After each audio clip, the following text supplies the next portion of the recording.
Very soon. Blog on a blog. Tomorrow's news today. Get to the truth.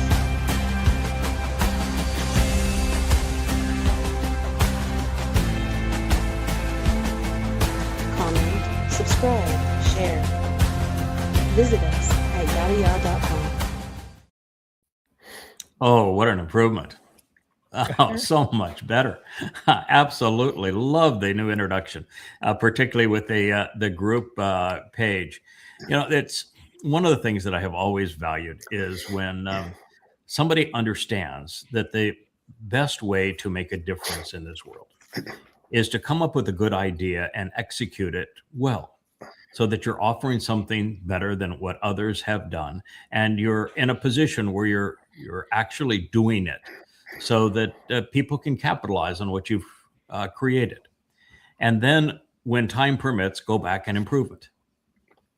Mhm. It's so much better. It was this lesson that I learned very early on in business, that if you try to be perfect and you try to continue, refine and improve what it is that you have to offer, you never, ever accomplish anything. Your whole Yeah. life is in spinning your wheels, trying to create this illusionary perfect thing, and you can never get there, and therefore you never offer anything in your life that matters. It's it's the confidence to go off with something that you know is good, that it's thoughtful, that you've worked at it, you're pleased with it, and then you'll stand behind it and begin to promote it, but never be satisfied, always improving as you go. It reminds me of Kala, one of Yahweh's very favorite terms Yeah. about finishing, completing, staying with it. It is the thing I think he's most interested with us.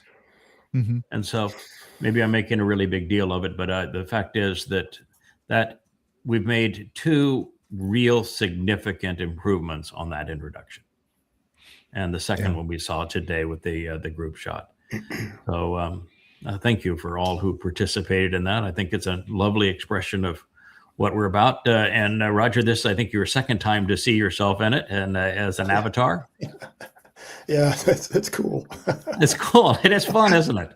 You know, I don't think we ever get too old just to have fun, and it's really a fun way to go about it. We're going to talk about a lot of subjects here today. The first subject we're going to turn to is the conspiracy cult of Christianity. Now, most people don't think of Christianity as a conspiracy or as a cult, and yet Christianity began as a cult of personality around Paul. He wrote the first 14 books of the Christian New Testament. His first was Galatians in 52 CE, 20 years after the fact. And he wasn't even in Jerusalem at the time the events took place with the fulfillment of Pesach. And he created a fraud. He even admitted he was demon-possessed while he was doing it. And his fraud was to counterfeit the actual Messiah, the actual Son of God, who actually fulfilled Pesach in 33 CE while being crucified by the Romans. The actual Messiah and chosen one, who is our Savior, is Dowd.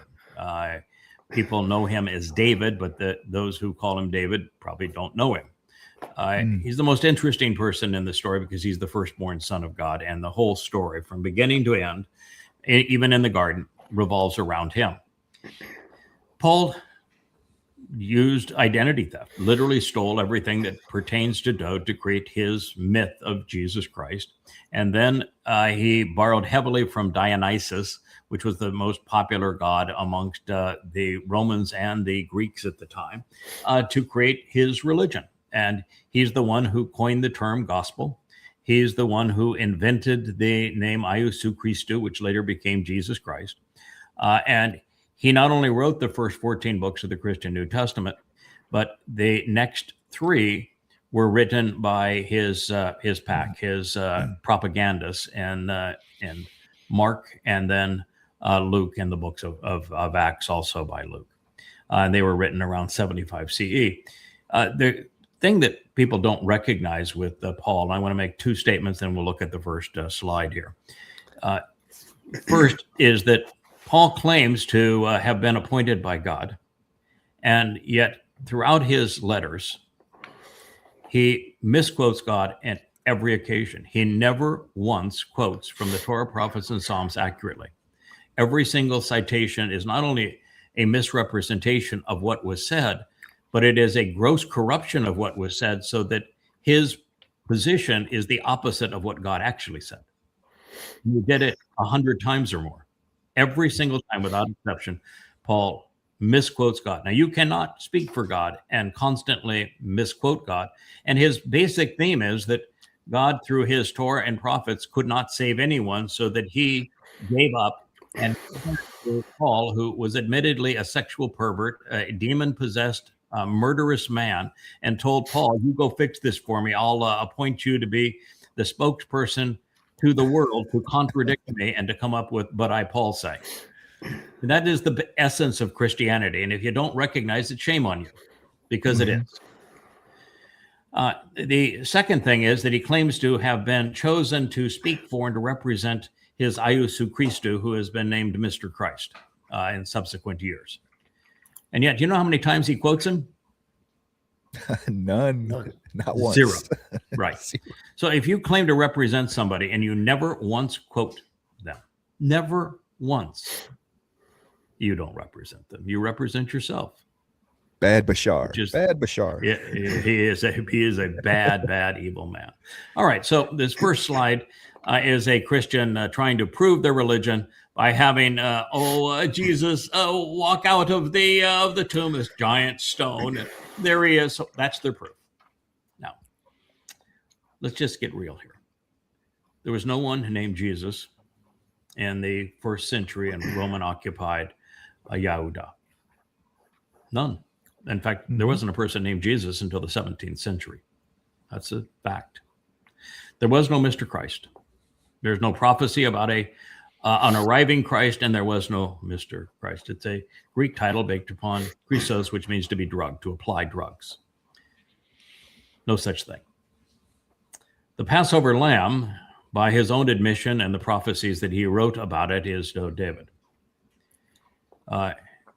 This myth that there was a Jesus who was crucified has no substance whatsoever. And you want to talk about a bodily resurrection. What's the purpose of that? The Egyptians believed in bodily resurrection, and they proved it to be false, didn't they? So did Genghis Khan. He's still buried. So did every one of the Babylonian kings and the Assyrian kings, all of the pharaohs. It is pagan nonsense. And the problem, of course, that you have is that if he was not the Passover lamb, then he was a complete phony. And if he was the Passover lamb, then he can't come back to life, because the remains of the Passover lamb, the body of it, are incinerated that night. And you have somebody walking out of your alleged tomb here that doesn't have a single wound from having been scourged to near death and then crucified. So what body is that? And if it's a fake body, then what's the purpose of bodily resurrection? And why, even in your New Testament, which is a pile of BS, is the only common denominator between the three accounts of him walking out of alleged tomb, is that the three accounts, no one recognized him. We're back to that again. Who do you say I am? Yeah, nobody recognized it. It's such an obvious fraud. And of course, if a man who had been crucified by the Romans isn't documented by the Romans, and it's a special event that it takes place on, of all things, the holiday of Passover in an occupied territory, and there isn't a single independent or contemporaneous witness to it. And then you want the world to believe that this crucifixion victim that no one has bothered to even mention, and there is no contemporaneous record of anything pertaining to his life, not a single eyewitness account pertaining to anything in his life, I mean, you can't clout Josephus because he wasn't even born at the time. Mhm. No one, not a single written note regarding him, not a single letter. In the most literate society in the world, not a single etching in stone, nothing. And then you want to believe that said man comes back to life, and there's not a single mention of it anywhere. Mhm. And you want to claim that there was an eclipse of the sun on Passover. How could you be so stupid? Does anybody think in Christianity? Apparently not. Because you can have a lunar eclipse on a full moon, which is when Passover occurs. You can never have a solar eclipse on Passover. You can have one 2 weeks earlier than that, but never on Passover under any circumstances. You just can't be that stupid. But Christianity is a cult of personality by Paul, and it is nothing but a conspiracy to rob God's actual firstborn son, the Messiah and our Savior, of everything that pertains to him. It's the worst crime ever committed. So breaking news, the tomb is only empty because there was no one in it. Yeah. What did Paul's Jebus do on the most important day of Chag Matzah? He took a nap. He took a nap. Chag Matzah is the 7-day holiday. It's not Passover. Passover is just the first day of Chag Matzah. The most important part of it, in the way God says don't ever celebrate Passover alone without Chag Matzah, is because if you were to benefit from Passover, your soul becomes immortal, but you're still enveloped in all of your religious guilt, which means you're immortal but separated from God. That means your soul goes to hell. That's a really bad outcome. So God says don't do it. So the most important day happens to be Matzah.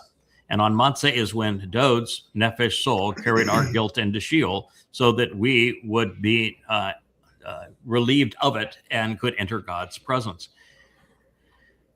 The mythical Jesus took a nap in his tomb, allegedly, on Matzah. The whole thing is a pile of disgusting lies that is so easily disproved. And I have disproved it using by just comparing what the numbskulls who created the Christian New Testament wrote compared to what God wrote. I set one next to the other. They claim they were inspired by that God, and they contradicted God on every possible occasion. So it proves emphatically that Christianity is false. And there is no way for anyone to refute the evidence in the 5 volumes of Christianity, all of which are, there they are. There's the first 3 of them. There's 5 of them, and they are all available free at yadayah.com. Those books are absolutely irrefutable. There is no possibility that any Christian can read those 5 books and remain a Christian. None. So I would encourage you to read them as opposed to promoting the myth that a myth walked out of a tomb and that the tomb is empty. It is an absolute lie. Wow.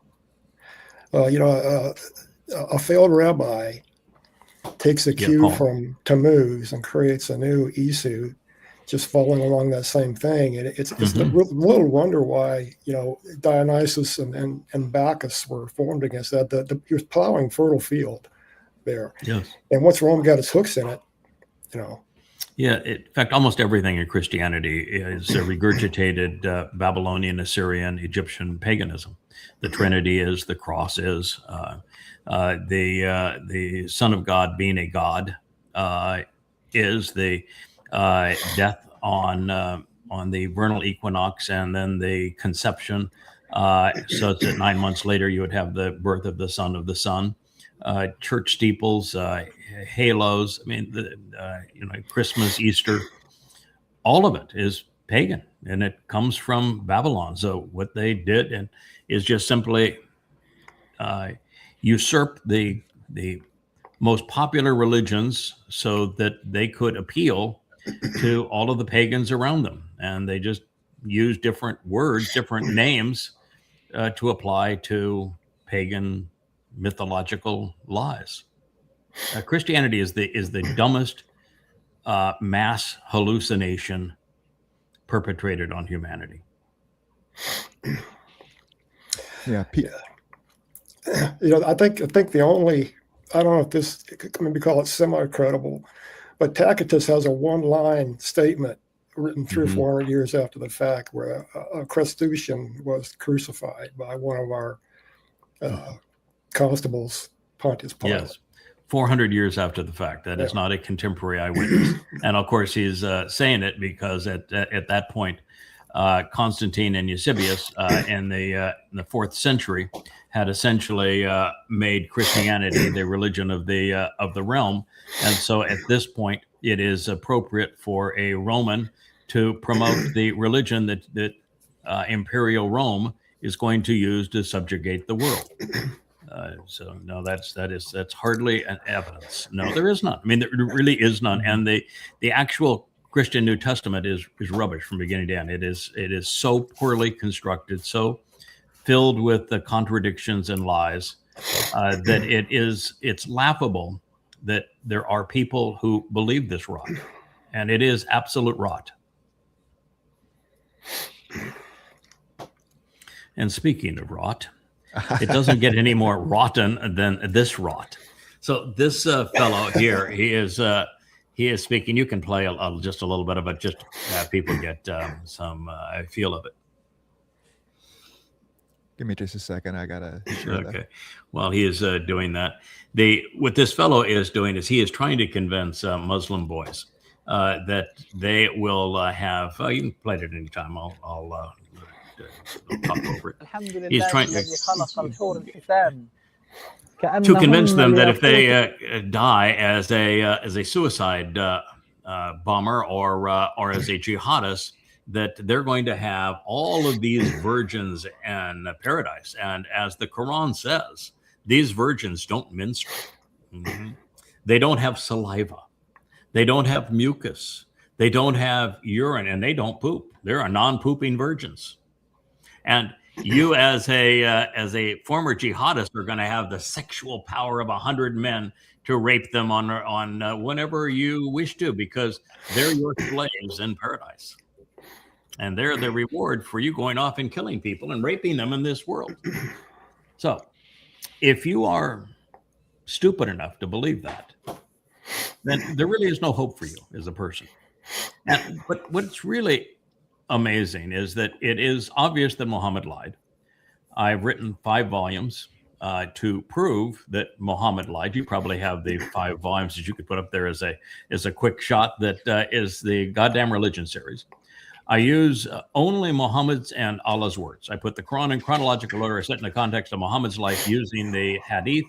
And so it is the most comprehensive and chronological and textual and best documented presentation of the religion of Islam ever written. And there is no one who knows Allah or Muhammad better than I do, or the first Muslims. And the irrefutable conclusion is that Allah is not a God. He is in fact Satan.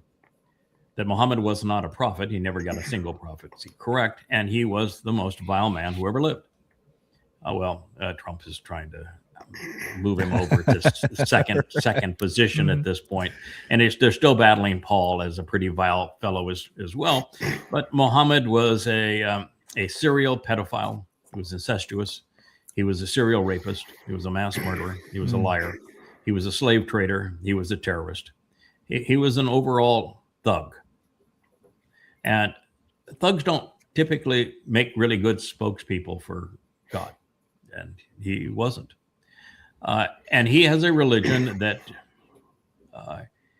follows his example. And as his example was that of a pedophile, incestuous rapist, who was a mass murdering terrorist and slave trader and a liar. So why should we expect the result to be any different today? Because they're in Islam, whatever Muhammad said and did is Sharia, it's law. I said he couldn't be more reprehensible than he was. But the real question is, why did 2 billion people still believe this stupidity? Really, what's wrong with the 2 billion Muslims on this planet believing this stupidity when it is so easily disproven? And, go to yadayah.com, read the 5 volumes of Goddamn Religion. It is also absolutely and unequivocally irrefutable. All I use is Muhammad's and Allah's words to disprove them. Why did 6 billion people tolerate this religion?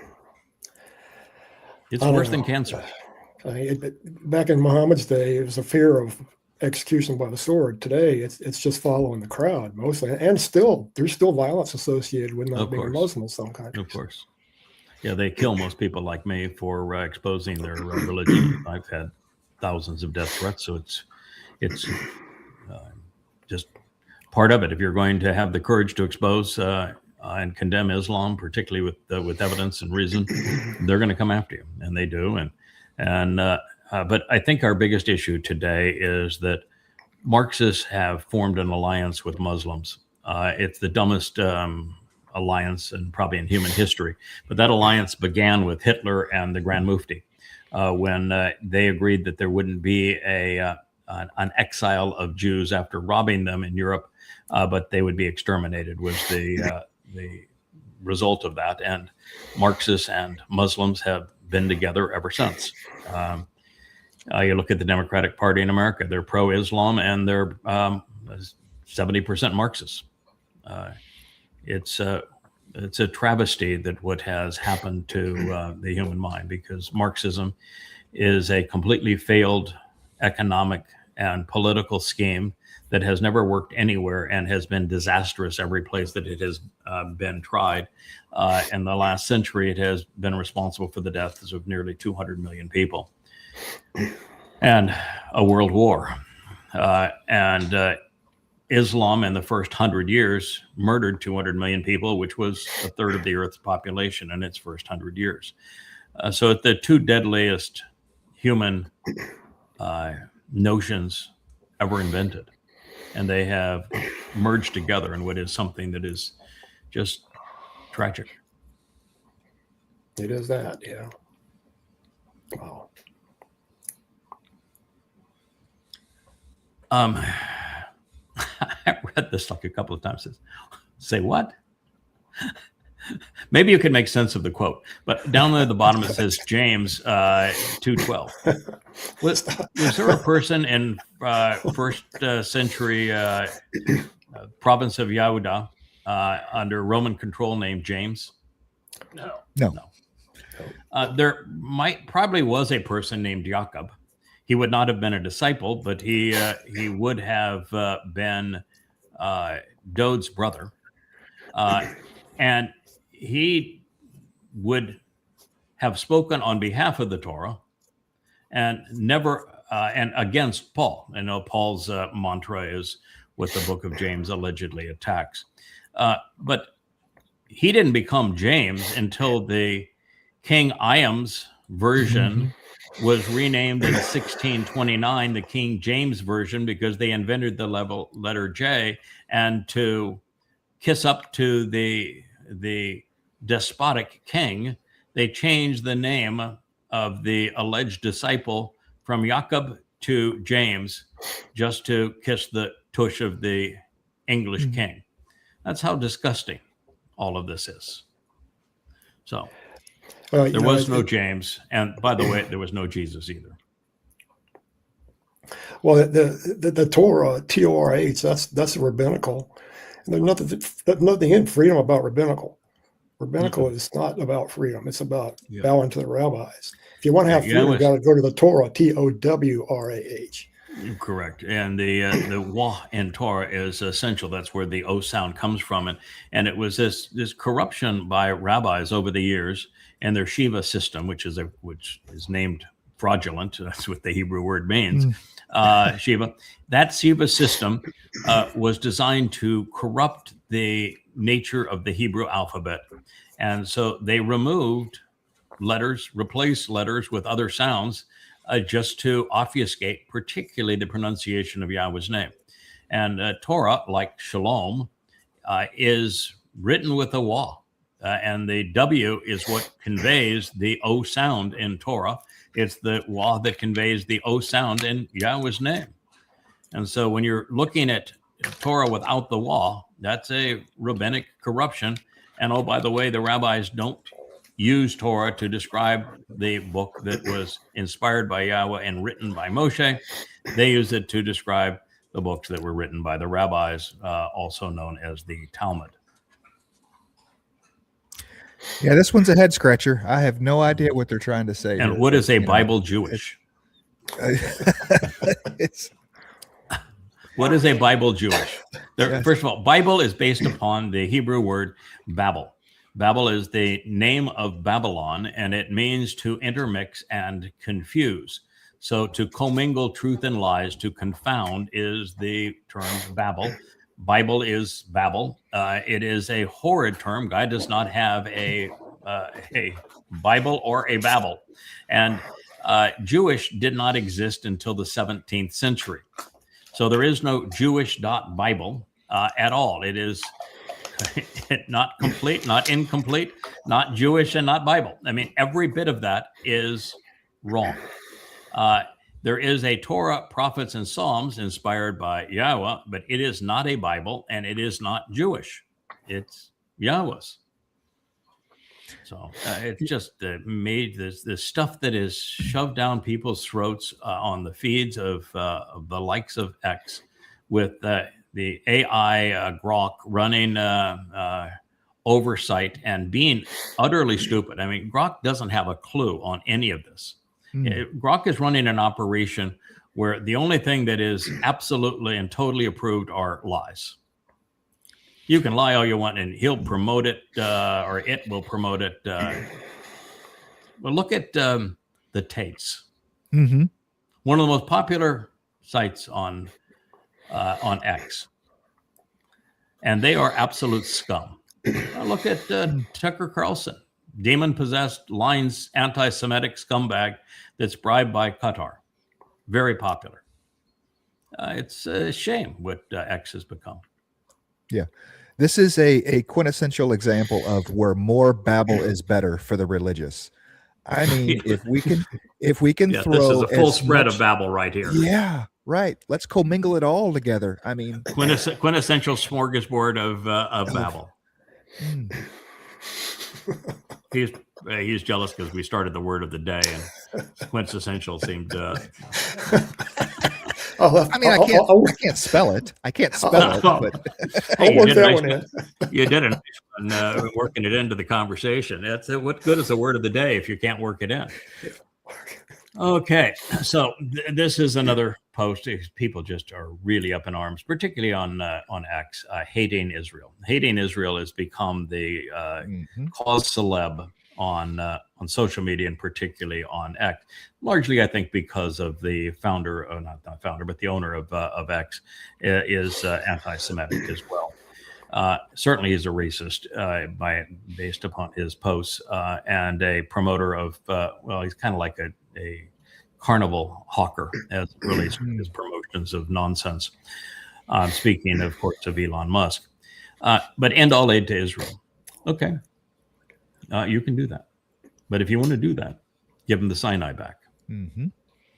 Take the time to understand why the United States went into an agreement where they began providing military aid under huge restrictions to Egypt and to Israel.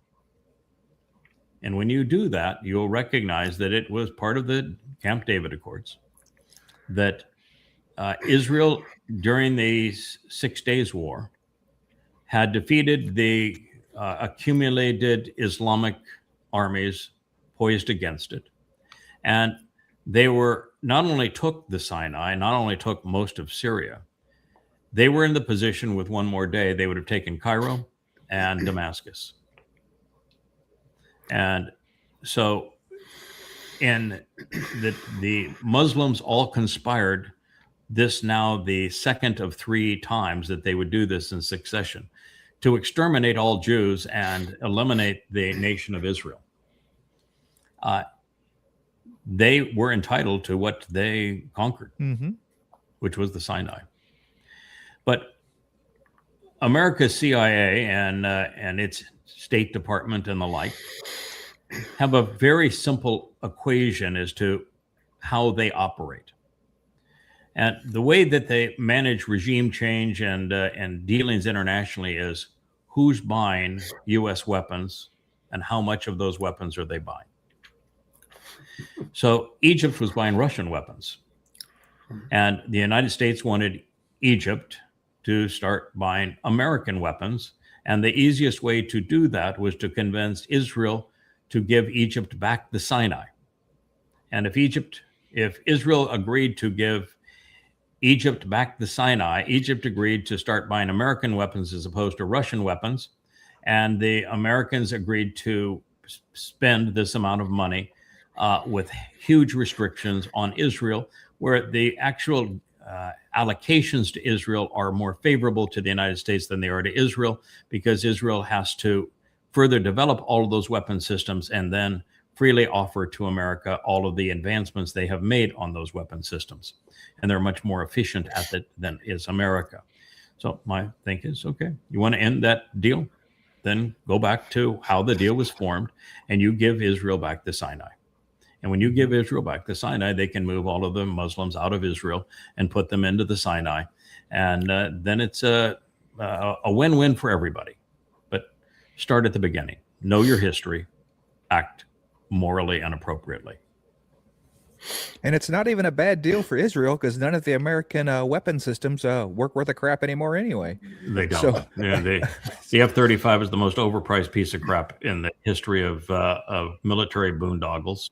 The Patriot missile system is a complete and inept fraud at this point and does not work. The THAAD is so damn expensive that it can't be used. America lost a war to the Houthis. And prior to losing to the Houthis, America lost to the Taliban. Mhm. And prior to that, it lost a war to the Shia militias in Iran, or in Iraq. Well, they came from Iran, but in Iraq. We turned Libya into a den of thieves. We lost a war in Syria, where the Islamic State is now in control. The United States we're playing a proxy war against Russia and Ukraine that's going to turn into World War III.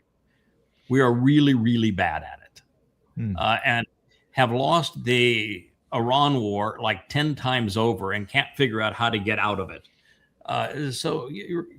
We've lost all of our bases in the Middle East because we can't defend them, and no one even tried to defend them. So, yeah, it would be a win-win for Israel to be totally separate from the United States, to disengage entirely from Trump, who's the great betrayer anyway, Mhm. To wean itself off of U.S. weapons, to stop engaging by killing everybody around them. This is really counterproductive, and to get the Sinai back, hugely in Israel's interest. It would be. Yes.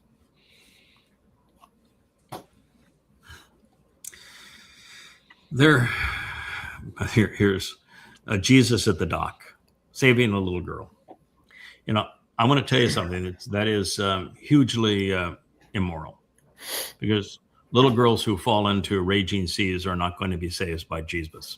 Jesus never saved anybody, ever. And Romans is the second worst book in the entire Christian New Testament, or in their Bible. The only thing worse is Galatians. And everything in it from beginning to end is a lie. And just think of it for a moment. He's writing a book in Rome to the Roman Empire, which is the second worst beast of the succession of beasts that God condemns. He says they're the most vicious of all. No beast was ever more vicious than Imperial Rome. He's writing to Imperial Rome at the height of Imperial Roman power. And he's actually praising the Roman government, saying that government in Rome was inspired by God and you need to submit to it, when it is the single worst government ever pursuant to Israel. No one ever did more harm to Israel than that Roman government that he is praising. And the only institution worse than Rome from God's point of view is the beast that metastasized out of Rome, the Roman Catholic Church. And he is telling people to obey them, to submit to them. He's also creating a new covenant when there's only one covenant, and he's promoting the lie that the old covenant enslaved while his new covenant frees. A gross lie.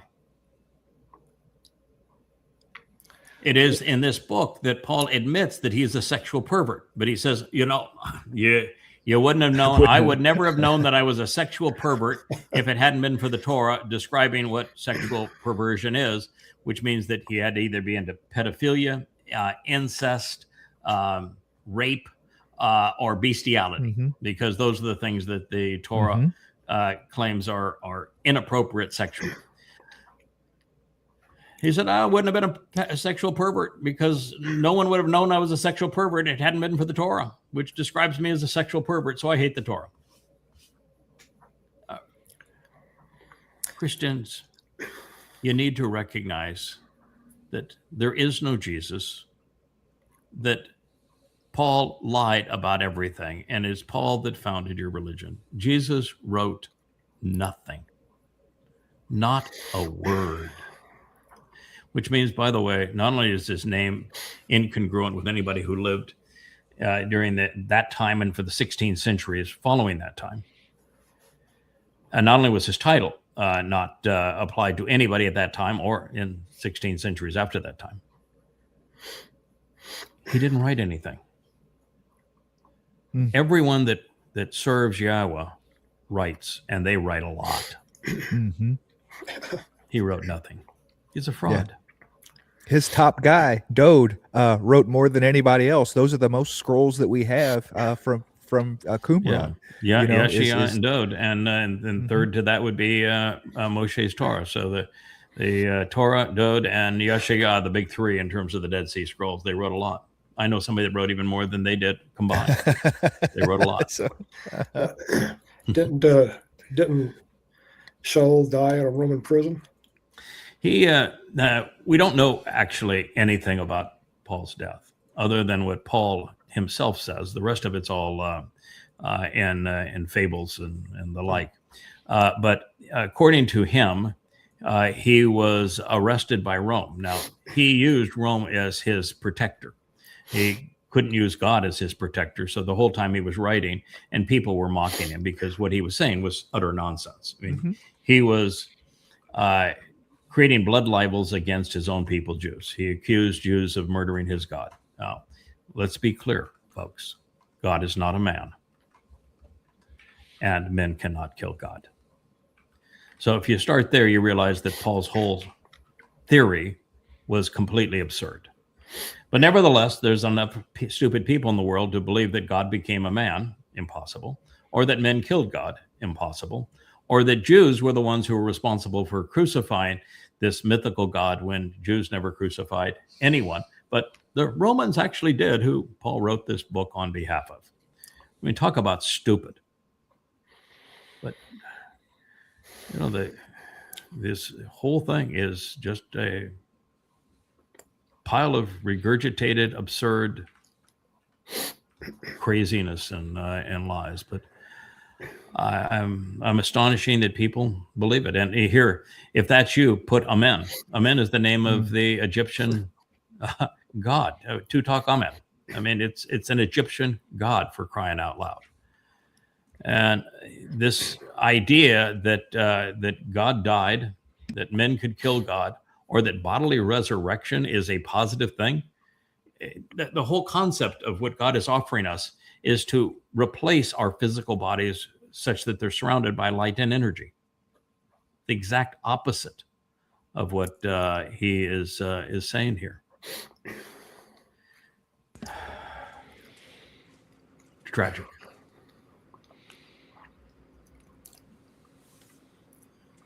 Yep, old Trump. Well, he's the slap happiest guy, man. He is slapping another 50% tariffs on any, all caps, on any. Okay, well, what any means any. That's what any means.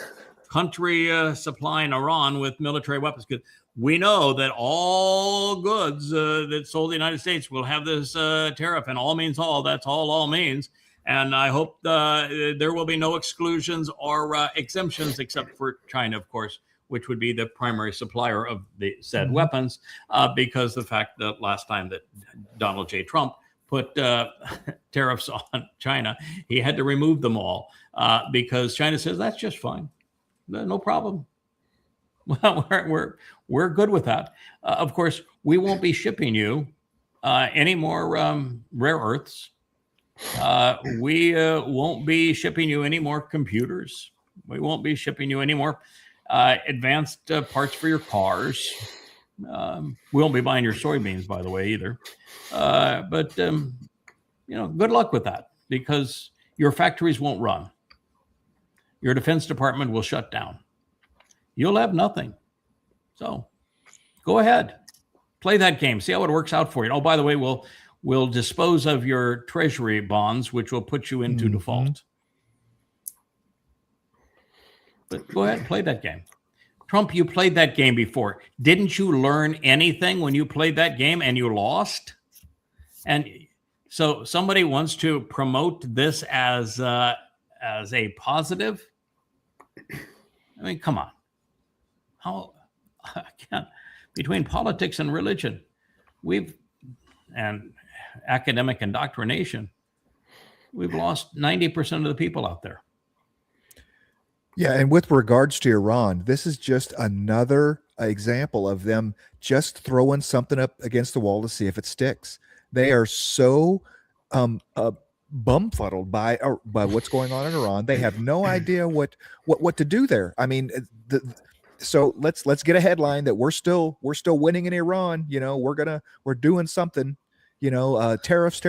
So we'll take down their We're doing military something, boy. This is going to be. This will be the answer here, because the Guardians of the Sea didn't work, and Project Freedom Navigation didn't work, and we've declared victory like 30 times, and that didn't work. And then we agreed to their 10-point plan, and then got there and said, "Oh man, now that we've read it, oops." And then we actually signed an agreement with their 14-point plan as a memorandum of understanding, and violated it the next day. By the plan says that all shipments through the strait are controlled by Iran. That's what the memorandum says. And so Trump decided the next day that he would breach the memorandum and sneak tankers through a different route without the oversight of the Iranians. And the Iranians responded and said, well, no, that's against the agreement. And when Trump violated the agreement, then he blamed Iran for violating the agreement. He started pounding Iran again, which was a violation of the agreement. Yeah. And now you're saying that nope, Iran cannot defend themselves. It is morally pure for us to pound them. We're going to pound them into oblivion. We're going to eliminate the entire civilization and culture, and that's good. But anybody that helps defend them from us, that's bad. Tariff. Yeah, there has been a very systematic increase in the activity around Bandar Abbas in the last 3 days. All their bombs taking out the railroad bridges. They're trying to isolate that area. That's where they're going ashore. It won't be long. I think that they're softening up Bandar Abbas to put boots on the ground there and take that along with Karg Island. And it's going to fail horribly. I'm really put in a compromised position here, and sometimes you just have to speak from the heart. There is nobody who is more aware of the great harm that Islam has done to the world than I am. No one has written the kind of books that I have on Islam. And so I'm a billion times more aware of the consequence of Muhammad and Allah and Islam than anyone you're ever going to be able to listen to. I know the religion better than anyone, including any Islamic imam. And therefore, I understand the consequence of what Islam did to the Persian Empire. And how devastating that has been. And, I'm the one person who can say I made a difference in Persia, because the first version of Goddamn Religion is called Prophet of Doom. And it was read per capita far more in Iran than any other place in the world. And it had a profound effect on turning Iranians away from Shia Islam into agnosticism. And I'm very proud of that accomplishment. Now, that said, in this conflict, it's America and Israel who are wrong. Mm-hmm.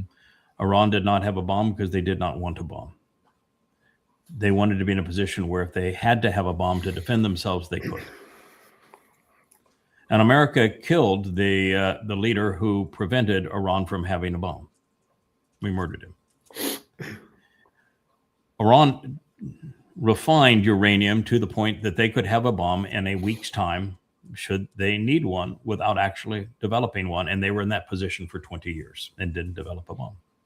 But now they've been put in a position where they have no choice but to complete the bomb, and they probably have already done it. That was stupid. But I also think that that bombing civilian infrastructure and killing girls at school and wiping out the leaders of a country thinking you're going to get regime change and there's no chance of that is grossly immoral. And so I'm compromised in the sense that I know what America has done is wrong. What Israel did was wrong. It was counterproductive for Israel, counterproductive for America. And long before America did this and Israel did this, I was begging both not to do it, with hundreds of posts and books saying, don't do this, because if you do it, it will be to your demise. There is no way to end this war if you start it, and it will ultimately destroy you. America economically through the demise of the petrodollar, Israel through causing Iran to do what it's prophesied to do, march 4 million Muslims into Israel and wreak havoc with the place. So it hurts me to say that I'm actually in favor of Donald Trump being stupid enough to up the ante in this war with boots on the ground. That hurts me to say, because it's the dumbest thing that could possibly be done. America may well be able to take Krog Island and others. It cannot hold them. And the cost of doing so will be catastrophic. And the tendency for mission creep, because that is mission creep, that's mission leap actually, is then you'll have to leap onto the mainland of Iran and charge up those hills. And you're going to lose aircraft and you're going to lose men. And the men that are on those islands are going to be bombarded with drones, swarms, and artillery and missiles and the like. And that it has been Iran that understands the psychosis of Trump that has played Trump into this, just like the Iranians have played Netanyahu into this, because it enabled Iran to checkmate Israel, which they have done. That was the point of the memorandum of understanding. It checkmates Israel. Checkmate is mean you lost, the game's over. And so now they're trying to taunt Trump into invading. That's what they want him to do, because that plays into every strength that the Iranians have. And so why would I root for such a thing? Because my mission is to do something, our mission, gentlemen, is to do something that is so close to being impossible that any rational person would call it impossible apart from working for Yahweh. We're trying to awaken Israel after 4,000 years of being comatose and inhospitable to God. Israel for 4,000 years has been overtly opposed to God and has been unreceptive to him while they've been belligerent as a people. It's 4,000 years of that. And the only thing that's going to save a remnant of Israel is to have no other option, where their backs up are against the wall. They recognize the rabbis have failed them, their politicians have failed them, their IDF has failed them, and that there's only one place to turn, and they're going to finally turn. But it's going to be a tiny, tiny, tiny percentage of them. The range probably at 1,500 in the final remnant. And the two harvests between them are going to be very lean. So the job is almost impossible. That's how difficult it is. And Jews are going to be belligerent right to the end. That unless they counter that kind of torment. And that's where this is going. The U.S. invades Iran. Iran will not only defeat America in Iran and destroy America's credibility worldwide, they will respond by marching 4 million men into Israel, right through Iraq, which America gave them by invading Iraq, and really what was a terrible decision, making a bad situation worse. They'll go right through Syria, with Turkey providing the air cover with their new F-35s. Israel's doomed. They've been checkmated. And this next step just brings that closer. I have heretofore been unwilling to predict that America would put troops on the ground. And the reason is twofold. My mission is to explain what's happening in the world that keeps people from knowing Yahweh and puts Yisrael at risk. The prophets had a lot to say about those things, and based upon today's events and what the prophets have said, I can deduce many things that are accurate regarding this, and have written a series of books. For example, this one, The Time of Troubles, 825 pages, that is exclusively on this material, on what's going to happen over the next 7 years. So I know a lot and have shared a lot. But I'm also careful because my track record on this has been essentially perfect. Hundreds and hundreds and hundreds of predictions, and they've all come true as I have said they would. So I know who Trump is, that he is Rahab, he is the Antichrist, he is the great betrayer of Israel. And I know what he's going to do and what he's going to do it pursuant to Israel. I have thought that it was likely that Trump would become so frustrated with his loss in Iran that he would succumb to the next step, which is to put boots on the ground. But it's insane to do so. And so the question is he sufficiently insane? And are the military leaders that are under him such wimps that they have no character and they will do what is against the best interest of their troops? And I think it is a fool's folly to try to predict what a fool is going to do. And Trump is that fool. So I can't tell you if it's going to happen. I can tell you that all signs indicate that he will be that stupid. And the consequence is going to be catastrophic for the world. Well, he's at least that antagonistic, arrogant. And you add that with stupidity, you got a pretty toxic brew there. And combine that with a satanic spirit. Yeah. It's a bad combination.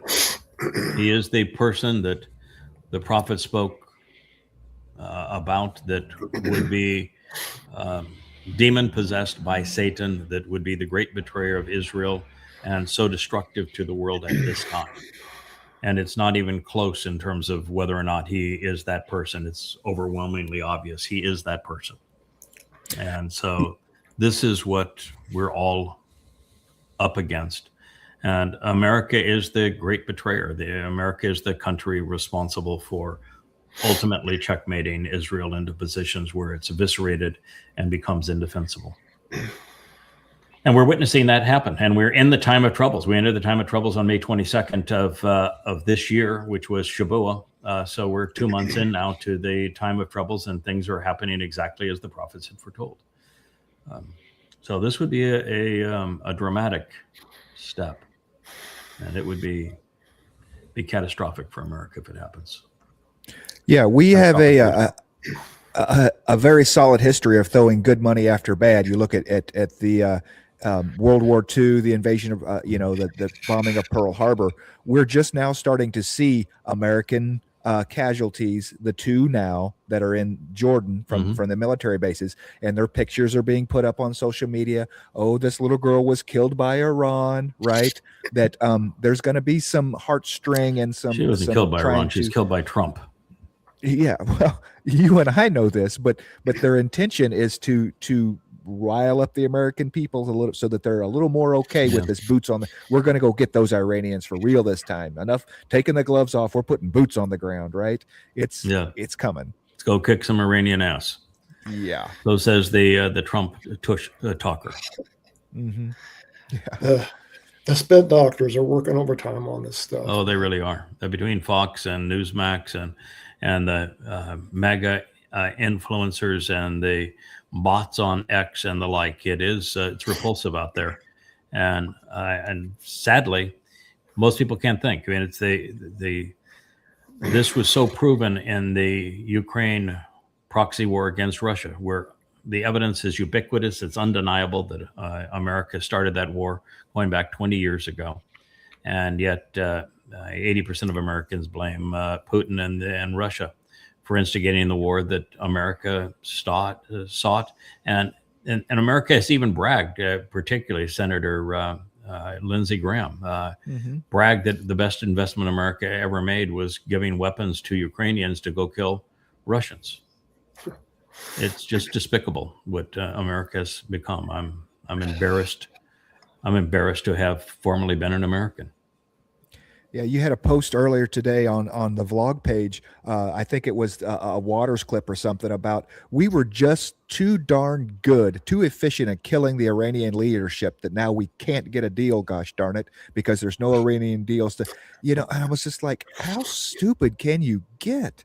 You killed the Ayatollah, who was a really evil man, but he was vastly more moderate than is his son, who grew up in the Islamic Revolutionary Guard Corps, who has already fought wars against America as America gave weapons to Saddam Hussein to go attack Iran. He's already fought in those wars. He's fought against American weaponry. And now he murdered his daughter, his wife, his father, and mutilated him, and turned the entire country with what's called the dead hand into a perpetual fighting and defending machine that will never surrender. The best deal that America will ever get is the one that it violated in the Memorandum of Understanding, which was a complete surrender by the United States. That is the best deal that America could have ever gotten, which is surrender. And with every day that goes by, it gets worse. Yeah. Pack it up and go home. Yeah, there's this Ernst fellow is hardly anything but that. But a lot of tragedies associated with this. First of all, it was a regional flood, according to God and according to the history of it. Therefore, there were not any elements, rhinoceroses or zebras in the group, because they would have come from Africa, and this was up between the Tigris and Euphrates rivers, Mesopotamia, up into between the Caspian and the Black Seas, and then out into the Mediterranean. And the proof of it is overwhelming. We have the Burkle impact crater that caused it. We have the 12 foot of sediment all the way up through that region. You have the Black Sea rising 500 feet and going from fresh water to salt water at that instant. So there is absolute, irrefutable evidence that it occurred exactly when God said it occurred and how God said it occurred, because he actually said it would be a deep upwelling of seawater that would cause this. The location of the ark has been found, that you can use Google Earth and you can actually see it. I have looked at the evidence because the man who went there to verify it from a satellite, not a satellite, but from a Turkish pilot's picture, brought back the metallurgy and pieces of the wood that was used to build it. The purpose of it wasn't to save animals. The purpose of it was to save the Nasalma man experience. Nasalma men, when we became many, became so disgusting that God said, I regret having created humanity, and wanted to foreclose that story. And the only reason that we exist today is because of one man, Noach. Noach, at the time that God made this statement, was in heaven with God. And they looked down and they saw it, and that's when God said, I wish I hadn't created humanity. And I cannot tell you if it was Noach or Yahweh who came up with the solution. It's probably Yahweh, and he shared it with Noach, but they were of like mind, and Noach was willing to do it. And so it's Noach who saved Nasalma man with 8 Nasalma equipped. That's a conscience in addition to consciousness aboard the Teba, which is the name of the vessel called Vessel of Insights, Teba. And now I can say something even more controversial than this, which is that I know it to be true because I was there. I built the damn thing. So there you have it. The proof is overwhelming that it occurred. It's undeniable that it occurred. But people will believe anything, I guess. As for me, I don't believe. I either know and I don't know, and in this case, I know a lot. Yep, it was a Teba. I built it on Yahweh's instructions to give Nasalma man a second chance. And it's one that, Ernst, you've squandered, as have most humans. I stumbled into something yesterday, such that I didn't sleep really very well last night because of it. I have shared with you that the human experiment of God breathing a Nasalma conscience into a specific animal and creating his firstborn, Adam, who later is known as Dode, that Yahweh recognized that one man didn't measure up to what he needed to empower to 7 dimensions to go off and explore the universe with him. And that 2, when he added Chawa, became terrible. And that when they became 4, they became murderous. And when they became more, God says they were evil all of the time in every situation, in every possible way. And that the evil that was collective in the human experience was unmanageable, unsalvageable. And so it is Noach who was inserted into that situation to save humanity. There is a second story like that. Are you familiar with what is written and what the book would be called Judges, but it's Shaphat, in the 19th chapter, 18th, 19th chapter, right to the very end of the book.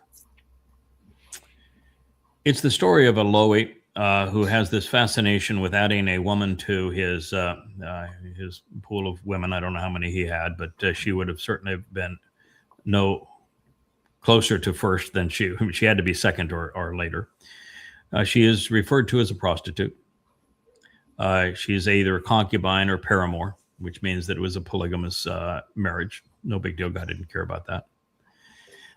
She decided to run away, and she figured that what's good for the goose is good for the gander. If he can have multiple lovers, then so can she. And so she engaged with somebody else, but it was a pay-for-play situation, and making her a prostitute. And she ran to Dad, and when the Lowy decided he wanted her back, Dad had celebrated, saying, "Oh my God, hey girl, this is the best thing could possibly happen to you. You need to go off and be with this man." They wined and dined him for 4 nights, and he goes on his way with his prize toy. They get to Geba on the way back.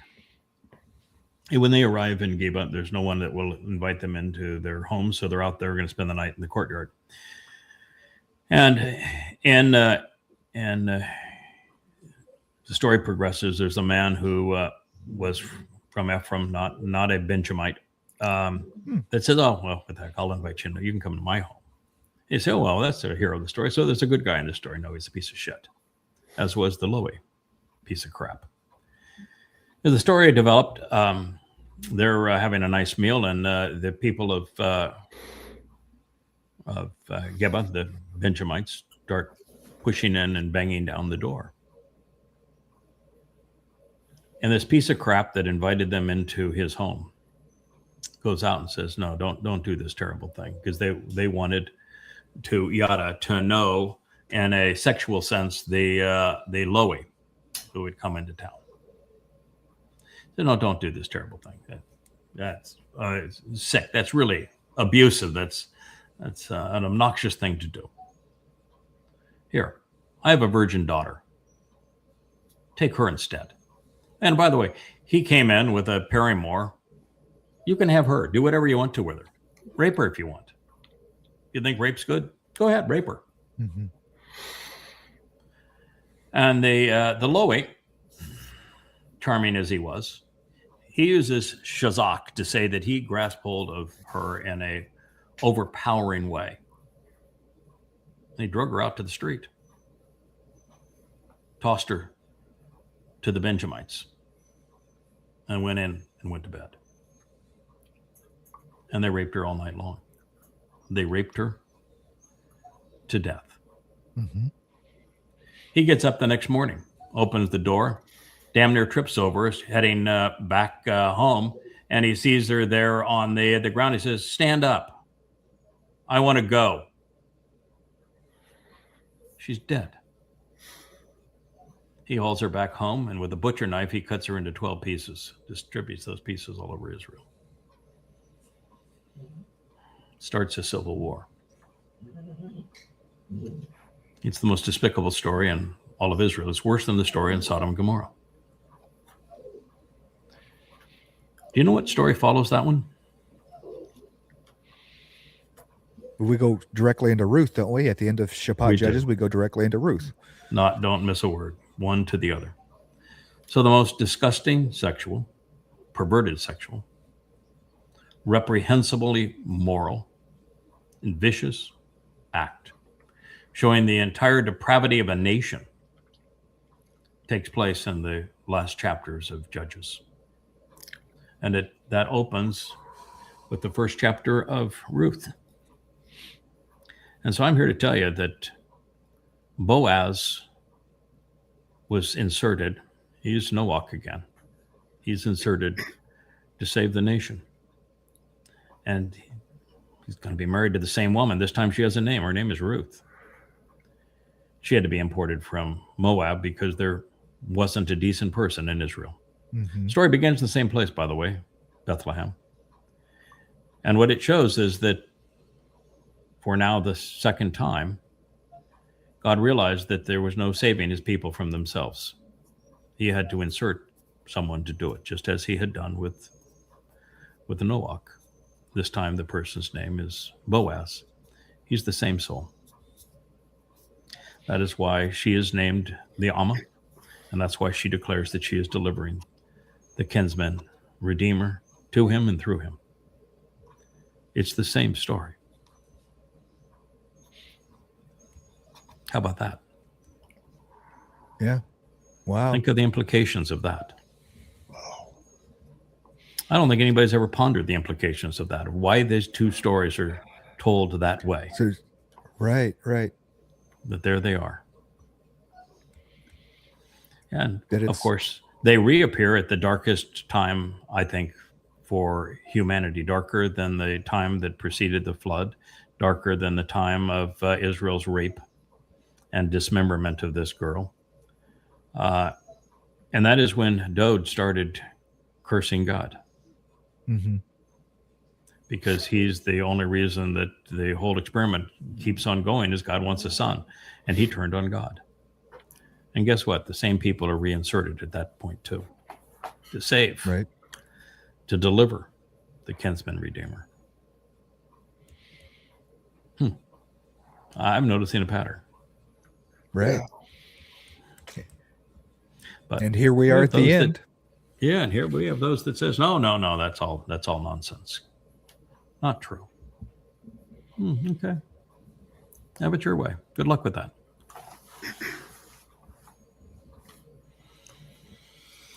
Yeah, Got you speechless. We don't normally get there, Roger, speechless, but that one hit home there, pal. That one hit home. Yeah, that was. I'm processing that. That's good. I mean, it's bad, but it's good. It's bad, but it's really good. It's really good. I mean, it produces the outcome we're getting ready to experience. We've experienced up to this point, and it's all It leading home. reaffirms my number one conclusion, which is that God has this core of individuals that he has redeployed many times, and that his cast of characters are redeployed for a singular purpose and only at the most desperate times. Where if they were not redeployed at those times, we as humans would not be here now. Yeah. It's like everything's falling into place. Everything's lining up. It's like coming in from different directions to one spot. Yep. The most difficult deployment was then delivering Emmanuel as Ruth and Boaz and accompanying him through Passover and Matzah. It's hard to imagine a bigger ask from God. I'm not even sure God had to ask for it, because he had pretty high confidence that that's just how we were wired, that's what we would do. But it was still that's a tough situation there. And the toughest situation, we had to incite Rome to come after Dowd, our son. And for it all to play out on Passover and then be there beside him, and not only watch it occur, but have it occurred to us at the same time. But, maybe that's not the toughest. Maybe this is the toughest. Because you're going against a world that not only has no interest in knowing what God has to say or what his plans are, but are ruthless to those who live those plans and share those plans. Ruthless.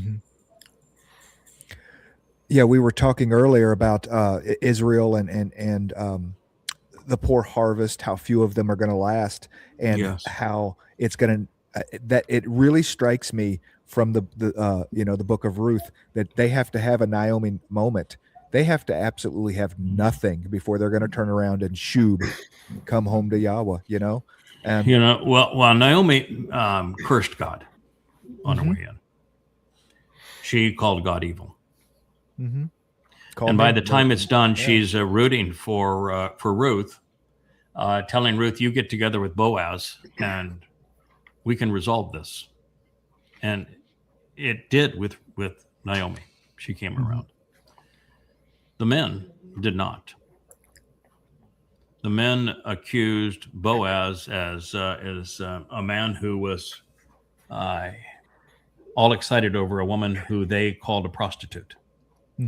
They used the story, which is one of the worst in the Torah, of how Yehud had sex with his daughter-in-law, incest. And they used that story to impugn him. Now, had I been on my game, I would have had the answer that I did not deliver at that time, but I can deliver now. When Yehud lied and said that Tamar was a prostitute and that she had committed adultery to get pregnant, because he did not recognize her when he paid to have sex with her. She proved that he was the father. And he came back with, "Then you are more righteous than I." And that's the line I would have used against the elders of Israel, that she is more righteous than you.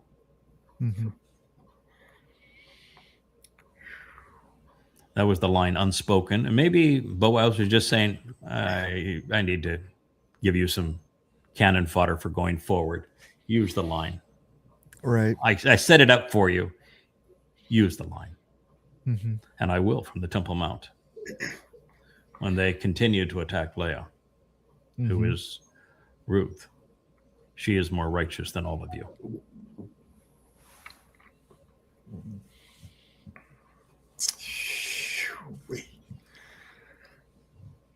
Yeah, it's unfortunate that the story of the Teba can be so powerful in its own, so full of understanding, of what the Torah is really about. Okay, what the whole idea of the Torah is about, and then for them to babble it up with elephants, and then and the whole world, and the then depth of the story, it's not just saving the Salma man, Kevin. The depth of the story is who Noach and Shem represent. Mm-hmm. Yeah, that father and son, because they are Yada and Dod.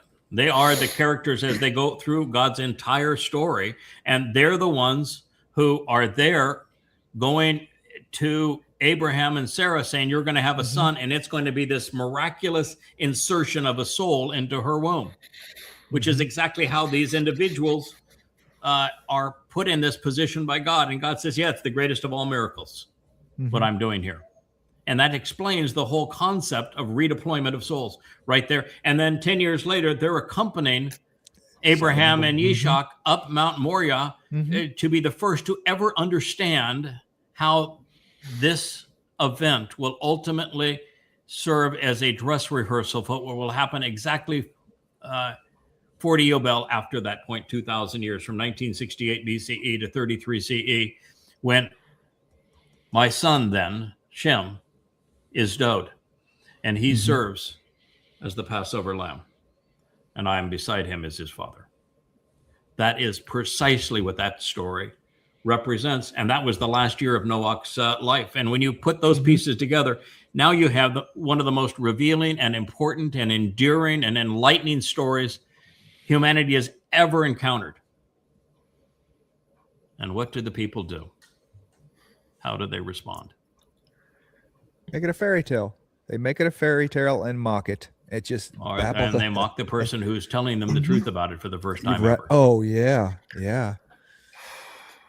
Use it as a fairy tale to validate their false religion, or their conspiracies, whatever or the it may be, theories, or their cults. Yeah. Oh my, this one here. Oh goodness. Oh my. Again, I want you to play a little bit of it. The kid that delivers it, I'm certain that he's over 12, but this maybe is his not course. much. Okay, this is his. Stop it. We'll go further. He does, and I'm kidding about his age here, but he is the kid that you'd say that that the blogger is somebody in mom's basement, and he's about that age. He is absolutely spot on with this. He produces a spectacular video. We're not going to watch the whole thing, but it is utterly spectacular. I think this is posted on my X account. So anybody that's listening at yadaya.com, you go to the media page, you look at X, you look at the Craig Wynn X account, click it, you'll find it in my profile. And I would encourage you to do that. The blog page is currently not working for numbers of reasons. Facebook has gone conniption fit again. You know what Facebook did to me today that took down Facebook? I am, there's a post of a Muslim woman talking about how suicide bombing is such a good thing. That the person who commits the suicide bombing doesn't feel any pain, and it's so joyous with Allah, the result of being a suicide bomber, when they get into heaven, that they want to do it all over again. And I post and say, Muhammad lied. That is not true. And I prove that it's not true in the following books. And before I could even post it, Facebook intervened and said, you have to prove who you are. And if you don't think you violated our rules, answer here. I went ahead and answered. I said, this is a post promoting suicide bombing. I think suicide bombing is a bad idea. I think that a book that promises people great joy for killing others is wrong. And I'm not afraid to say so. So you want to tell me you're in favor of suicide bombing? Or you are in favor of people rolling over and playing dead as opposed to standing up against these things? Is that what you're trying to say, Meta? And since then, I've not been able to make a single post on the new Facebook site after the old one was shut down for other stupidity. I mean, Meta's AI are so unbelievably stupid that it's hard to process how bad they can be. Anyway, this young man does a very nice job. So it's on X. That's why we're on X, not on Facebook today. And he not only exposes the Tates, Andrew Tate in particular, bragging about being a pimp, bragging about abusing women, but bragging about using the Trumps and being BFFs with Barron Trump. This is a raging anti-Semite. This is a misogynist. This is a man that is now wanted in England for a huge, like 20 different sex crimes. This is a man that in Romania, they wanted to prosecute, and America wouldn't extradite him to Romania because the Trumps interfered. Pedophiles, I guess, love pedophiles. Rapists love rapists. But the connection between Andrew Tate and X is deplorable. It's deplorable that X would sponsor someone like Andrew Tate on their platform, and he could be that popular. It tells you the users of X are scum, and that the management of X is scum, in league with the Andrew Tates. And it tells you the President of the United States is scum, as is his son. Yeah. And sons, the whole clan of them. So I let you play a little bit of this. It actually gets good way into it. We don't have enough time to play the whole thing, but it's, you know where it is now. Course where he sex traffics. To the Tate PhD course, if you've bought this course, which you obviously have, congratulations, you're going to change your life for the better. That teaches basically how I got girls, how I met girls, how I got girls to like me, how I got girls to fall in love with me to work on webcam for me. And I'm very close to the Trump family. I know them well, and I spoke to Barron after the incident. All right, everybody, this is only getting worse and worse. Only a few days after sex traffickers Andrew and Tristan Tate were arrested in Miami, hauled away in handcuffs and shackles, and according to Polymarket, appeared in U.S. federal court this morning wearing prison uniforms, shackled at the waist and ankles as UK extradition proceedings begin. Only a few days later, we have uncovered more evidence that the Tate brothers have been helped by the Trump administration, that Donald Trump, Barron Trump, people like Elon Musk, Don Jr., a whole cabal in the Trump family and circle had been pushing Romania to relax their charges against the Tate brothers. That has allowed the Tate brothers to continue operating, continue working in Florida and Miami until they were arrested after Britain's Crown Prosecution Service authorized dozens of new criminal charges, 7 charges of rape, over 20 charges of alleged sex trafficking, another 19 charges or so of child pornography and insane porn. It's all absolutely absurd. And as you can expect, the worst people on the internet are running to their defense. Nick Fuentes said, it would be a national humiliation for the United States to allow the UK to extradite Andrew and Tristan Tate, 2 American citizens, over trumped-up Me Too charges. The same country that persecutes white people for speech while importing rapist migrants. What is this weird rhetoric? We literally have videos of Andrew and Tristan Tate admitting how they used to lure women to Romania. Then they would take away those women's passports, and then they would use that as an opportunity to push them into sex work and give them no other choice. That follows with human trafficking. Extraditing the guy is a national humiliation. Not hanging the son of a bitch. I'm sorry, publicly. He bragged about doing this. He's confessed to the crimes. Yeah. His rhetoric is so misogynist, so anti-women, so extreme anti-Semitism, so narcissistic that he is in the worst 20 people on the planet. And he's a buddy of Trump and Trump family and of Barron Trump and of Elon Musk. Oh, it's just when he talks about a cabal, this is the worst of what has happened to America. And X is so deep into this. that you just want to puke. And by the way, this thing gets really nasty. And he warns the young man that's hosting this. He warns. He says, "Now this is going to get really nasty." They talk about how they abused women. They admit it. They're you don't even need a trial. I mean, this is like, Donald Trump admitting that he sponsored Teen USA beauty pageants so he could walk in and abuse, take advantage of naked young girls, where he said he could grab a woman's pussy and she wouldn't, he could get by with it. He could murder somebody in broad daylight and not be accused of the crime, where he admitted that he and Epstein were best friends and were carousing together. I mean, convicted rapist. And this is America today. This is X today. These are the tech oligarchs today. These are the lowest of the lowlifes today. Yeah. And it's what just, they're it's doing, good. by the way, because he was living for the longest time in Bahrain, where slavery is acceptable, where abusing women is part of the religious culture, pedophilia is legal, rape is legal. So that's where he was for the longest time. But guess what? It isn't legal in the UK. It isn't legal in Romania, and it's not legal in the United States.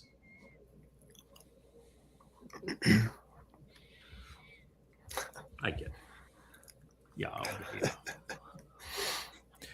Yeah, So- I'm just I would apparently. encourage people and anybody that is listening to this, go to yadayah.com, go to the media page.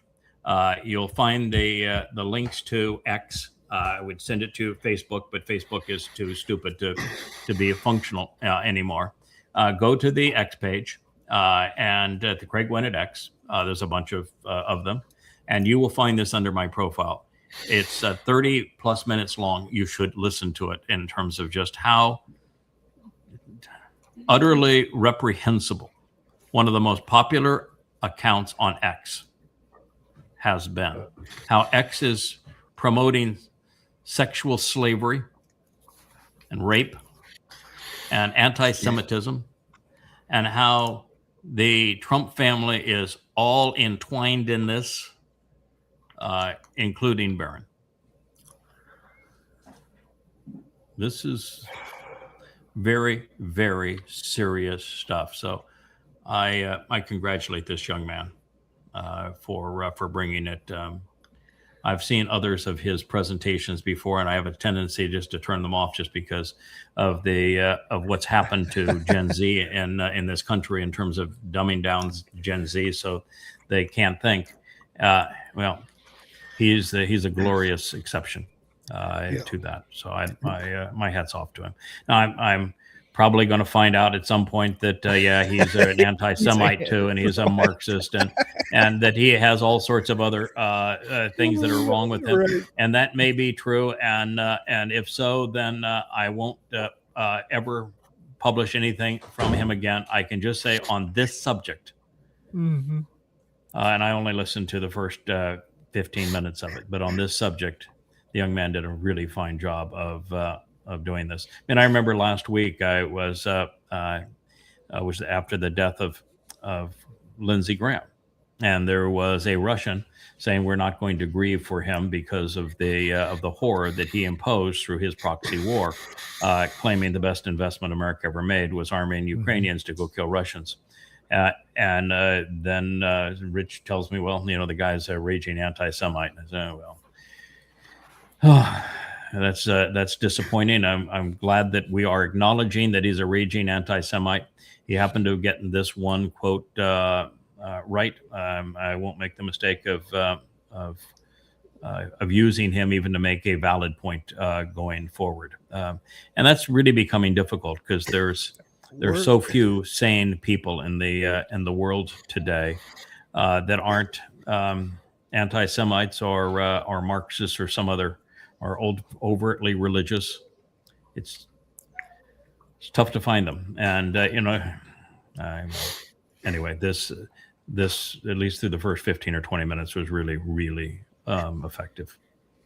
At the rate things are going, at the rate things are going, it's just going to be a book club here in the next 6 months. We keep losing people that were able to even have any sort of, hey, good job on social media. Yeah, we just on that issue, we did ban 2 people that had signed up previously for the membership at the yadayah.com site. By the way, that is free, and when you sign up, then you can communicate with other family members, and you can participate in vlogs, and you can use the Ask Yada feature as well, and it costs you nothing. And but you got to play by our rules, Yahweh's rules, which means that if I were to ask you a few questions here, is it acceptable to be religious and be part of the covenant? No. So anybody that is still clinging to religious ideas that claims to be covenant would be lying, correct? Correct. Right. Yeah. Is it possible to be overtly political, where you are pursuing a political agenda as opposed to just condemning politics, and be a member of the covenant family? No. Nope. Does God tolerate those who are conspiratorial, such that you can promote conspiracies and be part of the covenant family? Nope. No, absolutely not. So if you're doing any one of those things, no matter how much you may be mixing covenant speak in with your the conspiracies that you're clinging to, you would be you have written yourself out of the covenant family. Oh, and it is not worse. a revolving door. Yeah, worse than writing yourself out of the covenant family. You're it's a ticket to Sheol. It's not just nothingness. Yes, it is, because when you promote lies in Yahweh's name, and you co-mix lies with Yahweh's name, you are robbing credibility from God and for those who speak from him. The reason that we do not tolerate, and it's a red line, anybody to bring in religious lies, political mantras, or conspiracy into our presence is this giant sinkhole of credibility. And credibility is what God trades on. And it's what those who speak for him trade on. And when you do it, you are in absolute opposition to what God is trying to achieve. And so it's a red line. We won't tolerate it. We had one a week ago that wouldn't give up his fascination with the military.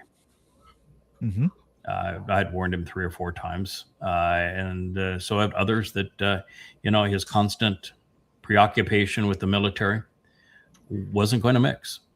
We can be anti-military here, but you can't be pro-military here.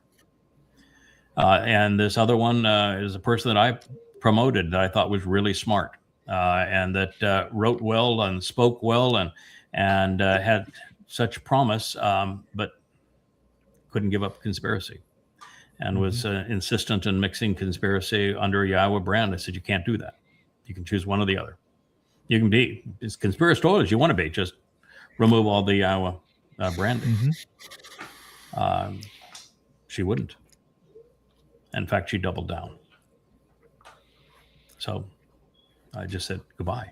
That's it. I tried. Now, I wrote a lot of letters. I took hours and hours and hours out of my weekend to try to help and reform this person. And unfortunately, I think they're going to take somebody with them. I don't seem to be able to reach them. And based upon what I've seen, they're doubling down on it too. And we're going to lose another. And by the way, this will sound harsh, but it's our reality. I am not going to chase after them. I can warn a person, and I will do that. This particular person that all 3 of these people, I have taken the time to write to say, I would appreciate you not doing that. This is not acceptable. Please stop. And explain the reasons why. And they wouldn't. So I took the time to try to counsel them. But when you make your decision, you make your decision. I'm not going to go chase after you. That was the whole thing we learned with the Mother Goddess cult. You want to go and pursue a lie, that is your choice. Go away. Just don't ever mention us again. If you mention us and you tie us into your lies in some way, we'll come right after you.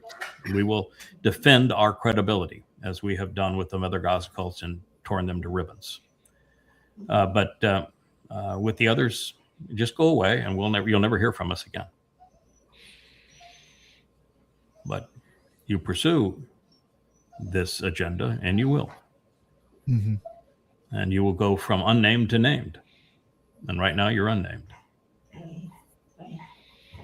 So yes, it's been a telling experience this weekend and a couple of days thereafter. But I can tell you that, as Rich said yesterday privately after the show, that every time we have such a situation, we're always in the midst of translating something that speaks directly to it. Mm-hmm. I was in the midst of translating Isaiah 10, and that brought us directly to the last chapters of Judges, and they speak directly to this and why it's unacceptable, and why we have to be bold enough to say no. You can't, particularly now. Mm-hmm. God's going to eliminate everyone who is conspiratorial, everyone who is religious, everyone who is political. They will not exist on this planet 7 years from now. Yeah. And those who were pulled away and fooled, their souls will simply cease to exist. And those who have actively promoted the lie, their souls will continue to exist, but separated from the rest of us in a place called Sheol. So it's a very dangerous thing that they're on. And I'm not compromising, nor is God. Mm-hmm. Yeah, we shouldn't. I don't think you were harsh enough. I think, sorry. I'm not chasing after anybody. It's an absolute distraction. When I'm taking cattle from the field down to the barn, I lead and I walk, and the cattle follow me because I'm banging the corn bucket. Now, if the young calves want to run off in the woods, guess what? At some point, they're going to come down to the barn because they're going to get hungry. So just let them go. I'm not running through the woods, chasing them and trying to keep everybody. No. This is where I'm going, and you're coming with me because this is the best place to be. Yeah. Now, the only issue with your metaphor is that those who are running away here aren't going to come back. No, they're not. No. This is not a revolving door. We're not keeping the barn door open for them. They're not going to come back. Yeah. But it's just, I think of all the time that we wasted this weekend trying to be kind, helpful. Yes. And then I got absolutely blasted by one of the most vile responses I've ever seen from anyone. This person who wrote so eloquently just absolutely loses it and vomits all over themselves. And what they wrote was not only discombobulated, but vile. Mm-hmm. And then they take one of my translations, they remove it from context, they truncate it, and then they negate the very point they were making by erasing Yahweh's name and replacing it with YHWH, even Dode with DWD. Yeah. And let me just to be really clear here. You can write Yahweh's name if you want to transliterate it as Yahweh in English, Yahweh. Or you can convey Yahweh's name if you're writing in Hebrew using the Hebrew alphabet. But to write YHWH is wrong in every possible way. It's not a transliteration, and you're not writing it as it was written in Hebrew. Those are not Hebrew letters. You either write it correctly as it was written in Hebrew to a Hebrew audience so that you can speak and communicate in Hebrew to a Hebrew audience so that they can say it and read it, or you write in English, in which case you transliterate it. There is no justification for what the Mother Goddess cult is doing with going back to Yod-Heh-Wah-Heh as a YHWH. You cannot do that. That is wholly unjustified. That is nullifying Yahweh's name. It is an unforgivable crime, as highlighted in the third statement that Yahweh etched in stone. No, it's wrong. And this individual negated the very claim that she made by truncating my citation of a Mizmor by writing the first thing she wrote right underneath it, negating Yahweh's name. No, this is dead wrong. And Is there the possibility that this woman is going to come to her senses and say, what I did was wrong. I will never pursue a conspiracy again. I will go off of Facebook. I want another chance to be helpful and participate. Is there that possibility? Yeah, I guess, occasionally the stray cow comes back home, doesn't it? Occasionally. A possibility, yes. Would you ever say I'd have the same level of trust? Of course not. No. I've talking about the Mother Goddess cult, and there is only one of those people that I would try to keep out of Shield, because I'm loyal to a fault, and this person did a lot of good. And so I would say I do not want them going to Shield. Would I openly embrace them coming back into our community? Would I would allow it? Yes. Would I ever trust them again? No, not ever. So I could say the same thing in this case. This is somebody that made a contribution, went off the deep end. I'm not going to play arbitrator and say what you did has forever distanced yourself from Yahweh. But I can say what you did is distance yourself from Yahweh. And it will take a lot, more than I think you have, to resolve that. That's my view on it. But is there the possibility? Well, we've never heard from Jackie again, so I don't think that she's ever going to come to her senses. For old time's sake, I hope she does. I don't think she will. As for this person, she might. She's a bright lady. She might. But I can agree with you that we invested a lot of time to have shit thrown in our faces. Yeah. So trust is shattered. A lot of other stuff could have been accomplished. Trust is, But Nate, listen, I don't actually regret the time spent, because I think that it's always wise to try. And I also think it's wise, particularly with somebody who has previously made a contribution, like the man that left because he was so sure of himself and all of his military prowess. He never made a contribution of anything that was helpful. So, and I really didn't care. It was just annoying. Right. And I wasn't even the one that said goodbye. Somebody else that was annoyed by him said goodbye. So I lost no time in it, other than I had tried previously to rectify the situation, obviously failed. In this case, I'm glad that I tried. It's just like with the Jackie incident. I'm very glad that I invested scores of hours trying to reason. I will never regret having done that. I regret her not responding intelligently, but I will never regret the time. And I don't even regret it when we have those who are in a position to know respond like we see people on X with, for example, the Andrew Tate situation. I don't let that bother me, because I know that it's an essential part of the job. My job is to model the attitude and behavior and response that Yahweh was looking for. And I never get deployed in easy situations. They go from enormously difficult to damn near impossible. And so the very sign that he found somebody that was willing to endure that kind of stuff and survive it and to continue to perform in the midst of it is evidence that I am who he says I am. So you don't prove yourself because everything turns out perfect.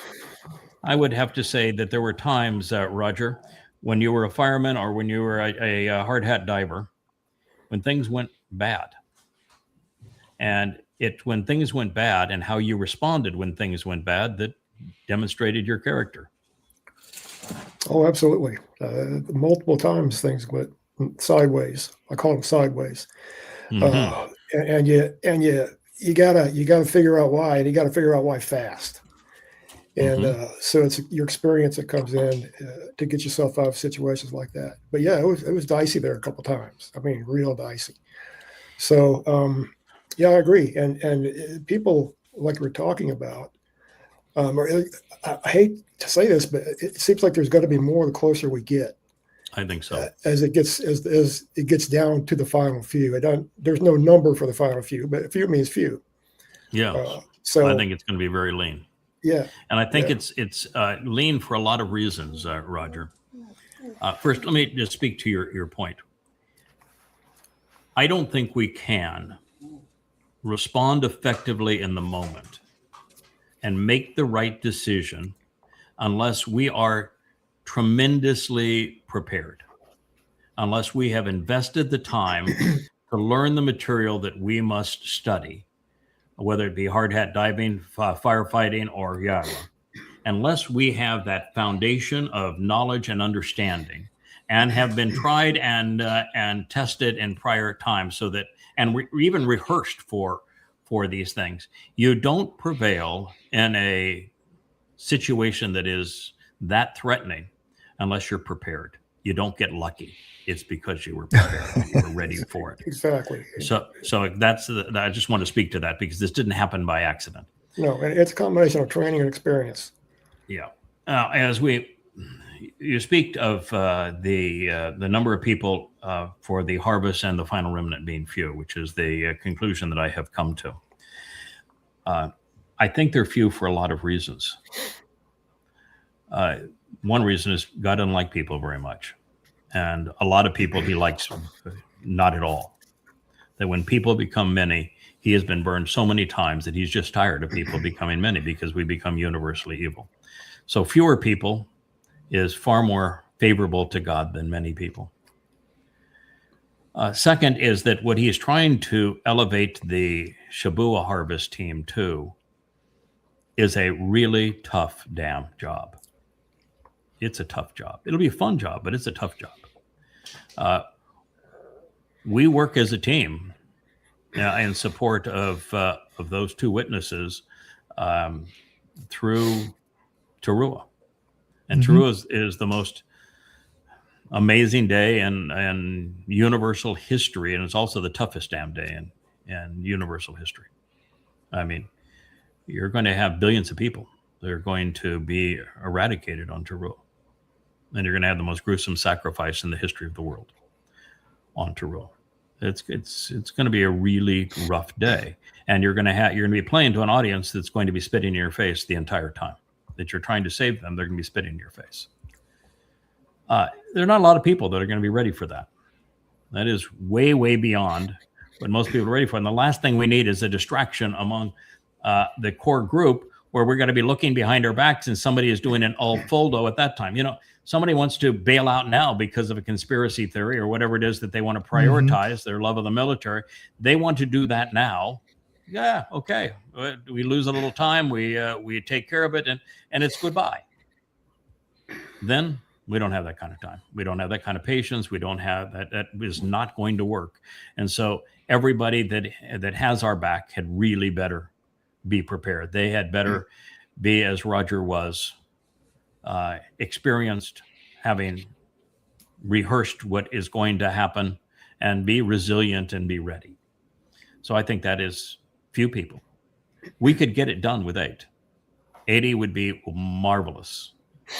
But if you're getting, into the hundreds, I'm not sure that we have anywhere close to north of 100 people prepared for this.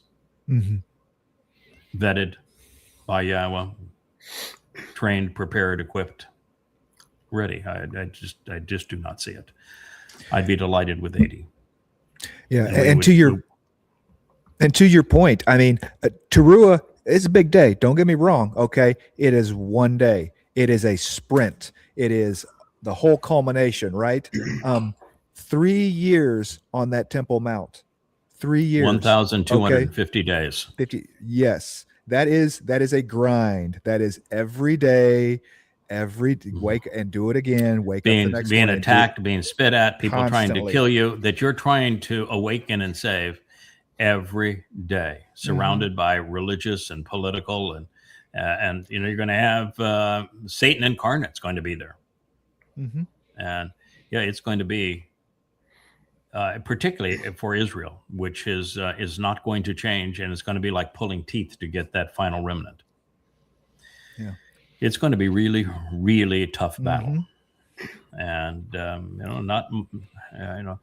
Leah we were talking about her the introductions that she and you and others have put together, working together. And I said, Leah, one of the things I've noticed is you're a lot more prominent in these introductions to the show than you were Mm-hmm. any place else. And I said, you are very important to me and you're very important to this story, but you're not made for this. Now, I was made for this. Mm-hmm. When you're prominent, you are kicked, you're spit at, you are treated like, well, the mother goddess cult treats me. That is how you're treated. That's how I'm treated on Facebook and X. That is how you're treated. How I was treated trying to help somebody this weekend. Mm-hmm. I said, so I don't think she's built for that. She is too badly hurt when the people she's trying to help turn on her. And I've had lifetimes of it. So I've said, I'm happy that you're taking that role and coming out and showing yourself for who you are, but you need to know that you have opened a window here, and you don't like being vulnerable in this way, and that's what you're doing. So she was talking about creating the one for the luminaries, and I said, I'm delighted. My preference is to have your picture along with mine there. That's my preference. But you got to know what you're putting yourself into. Mm-hmm. This is the hardest job that's ever been done. So. Well, to that point, there's no other man alive today anywhere in this world that could do this job except you. No, that's true. You've got the training. You've had the training and experience all the way along, until it's culminating now and for the next few years. Yeah, and I don't say that in a you're not saying that in a flattering way, and I'm not saying it in a braggadocious way. It's just the simple reality of it. There's no one else on earth that has ever met the qualifications that God has outlined, and the person that He's chosen to do this. Just a fact. Yeah, just a fact. Deal with reality. God made this choice for a reason. He's very happy with his choice. Mm-hmm. And you might say, well, he should have been able to get somebody better, and I might agree with you. He should have.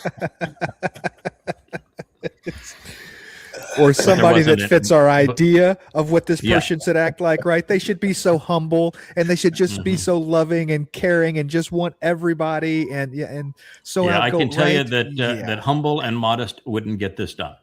No. Tolerant is not what he is looking for. Mm-mm. No. This individual actually has the responsibility in the end as he emerges from that gruesome slaughter on Teruah. And he rises up now as his nefesh, soul, and nesama in light and energy. And he rises from that fire that Yahweh has ignited. He rises as a sword of flame. Mm-hmm. And he is afforded the Saba. The Saba report to him. And they go canvass the world and they eliminate all of the conspiratorialists, all of the religious, all of the political, all of the militant, everyone who has worked against them, Israel, Yahweh, or Dode. They eliminate them all. You talk about a tough job. And then it's not over then, because then they have to judge those who are going to Sheol and those who have to face recompense before going to Sheol, and make the people who've been abused by them available to watch them endure recompense to get closure on what they did to them. And then you're the primary teacher and exemplar of the 1,000 years that go after this. Mm-hmm. Yeah, you want to sign up for this? Yeah. 12, 14 hours a day for 30 into 33 years, plus another 1,000 after it. Come on down. Yeah, come on down. Sign right up. If somebody wants to, step in, I am more than willing to go on Just vacation.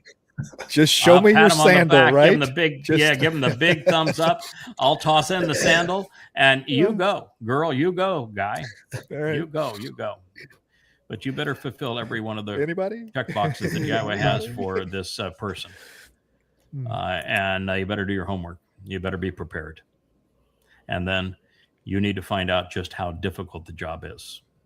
Moshe's job was easier than this one, and he told God to kill him. Mm-hmm. Yeah. So I'm actually looking forward to the intensity increasing. If that I seems think it kind will. Of, Yeah. kind of weird. Me too. You know, it's Yeah, me exciting too. to see Yeah, where me too. we're headed. Yeah, me too. I think that well, I have looked at 1,250 days of this and say, oh, and then to know that every day you get closer to the end, you get to the point where you're going to have to suffer the most gruesome Mm-hmm. massacre ever, and the way that you're going to be killed. That's pretty gut wrenching. And the people and the people you're dying for don't give a shit. Mm-hmm. So I want to tell you, well, I would agree with you that I think I would rather do that than what I'm doing right now. I think I'd rather do that than what I'm doing right now. So I agree with you that the increasing the magnitude of the situation is appealing from that point of view, because it's really coming to a head, and that this is an extraordinary. And the difference too will be, God is overtly involved. He's going to lift the tablets of stone. He's going to show the Aron of the Bereth.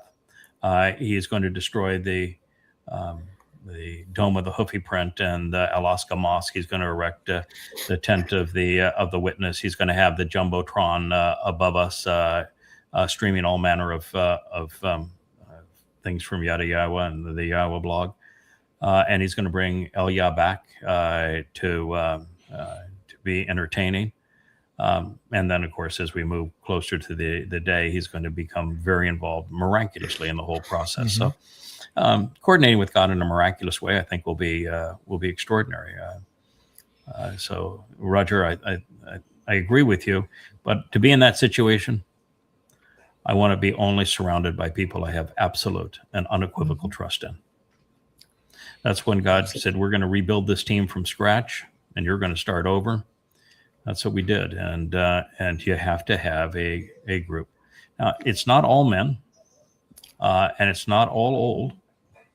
Old men seem to be a preference for God.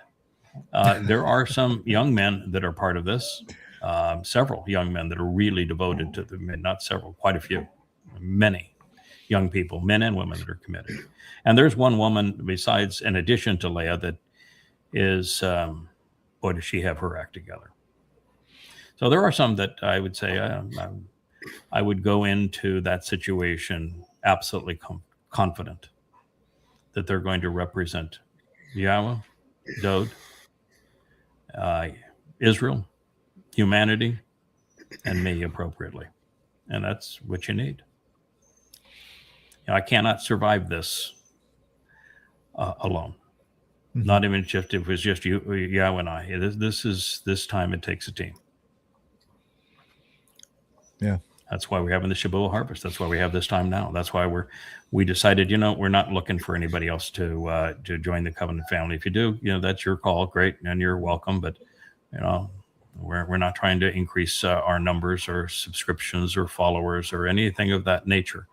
All we're trying to do now is to equip the core group so you're ready. Oh, there we are. On most of these pictures, Dode's been, I'm 6 feet, and Dode has been more in the 5'10" range. But this time, I'm looking up to my son. He's Natalie attired. Leah just loves that jacket, and in that scene, I think it works pretty well. It is important for Dode to be regal, and it's important for me to be me. Yes, I serve as his father. I serve really as his conscience in a very important way. guide and support her and that sort of thing. But I don't ever want to be perceived as regal. I don't ever want to be perceived as anything other than he's my kid. I love him. I support him. He's God's firstborn son. He's the reason we're all here. Let's appreciate him. Let's protect him. Let's help him. And let's yada yada together. And so I think that field of barley and the yada yada script there, and Dode standing tall, and his dad just proud of him, and not trying to impress anyone, just being him, which is good enough for God. I just love the look of that. And of course, it takes you to yadayada.com. And Leah is the one that posted this. She posted it because we had somebody that was advancing the perfect myth. And God's not looking for perfect. Looking for perfect, then Dode would be done, and so would I. And God would have to do himself in, because he's not perfect either. And that's something the religious can't process. But no, God's not perfect. The prophets aren't even perfect. God's testimony is not perfect. His creation of man was definitely imperfect. So, and that's a good thing, because if any one of us were perfect, then there'd be no room to grow. Be nothing to achieve in life, nothing to explore, nothing to learn, no way to develop a meaningful relationship. So it's the imperfections that actually put us in the right position. So she was the one who wrote what I have copied and pasted here.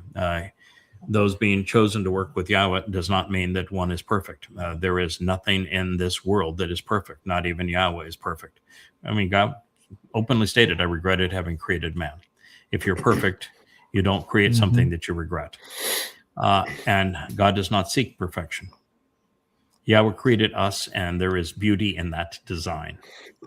Every artist knows that beauty has asymmetry.